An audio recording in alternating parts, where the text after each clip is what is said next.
వైఎస్ఆర్ కాంగ్రెస్ పార్టీకి డైరెక్ట్ గా ఇండైరెక్ట్ గా మనం పనులు చేసే పరిస్థితి ఏ స్థాయిలో కూడా రాకూడదు. ఒకసారి పవన్ కళ్యాణ్ అంటే ప్రాణం ఇచ్చేటువంటి ఒక అభిమాని. జన సైనికులు విపరీతంగా ట్రోల్ చేస్తున్నారు. సహాయం చేయాలా, ఏం చేయాలి, పాపం ఫండ్ రైజింగ్ చేస్తున్నారు. వాళ్ళ వంతు వాళ్ళు కష్టపడతా ఉన్నారు, లక్షల్లో ఖర్చు.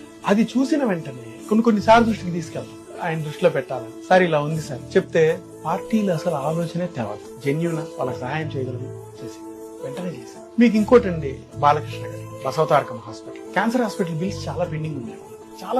గత ప్రభుత్వంలో కూడా పెండింగ్ పెట్టారు. వాళ్ళ ప్రభుత్వమే, వాళ్ళ బావగారే ముఖ్యమంత్రి. సో కొంత చారిటీ వర్క్ చేస్తున్నారు హాస్పిటల్ తరఫున. ఇంత పెండింగ్ ఉంది సార్, బిల్స్ ఉన్నాయి, ఏం చేద్దాం సార్, జెన్యూన్ గా చేస్తారు. అవును సార్, జెన్యూన్ గా చేస్తారు. క్యాన్సర్ పేషెంట్ చాలా ఉపయోగం సార్. మన వాళ్ళు కూడా, మన రాష్ట్రం వాళ్ళు చాలా మంది వెళ్తా ఉంటారు. ఏం ఆలోచించదు, అన్ని క్లియర్.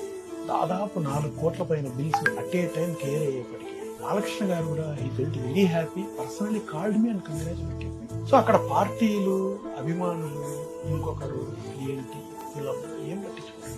కులం గాని, మతం గాని, ప్రాంతం గాని, రాజకీయాలు గాని, పార్టీలు గాని, ఇవేవి కూడా చూడదండి. మనకు ఓటు వేయని వాళ్ళకు కూడా మనం మంచి చేయాలి. ఎన్నికలు అయ్యేదాకే రాజకీయాలు. ఎన్నికలు అయిపోయిన తర్వాత అందరూ మన వాళ్ళు.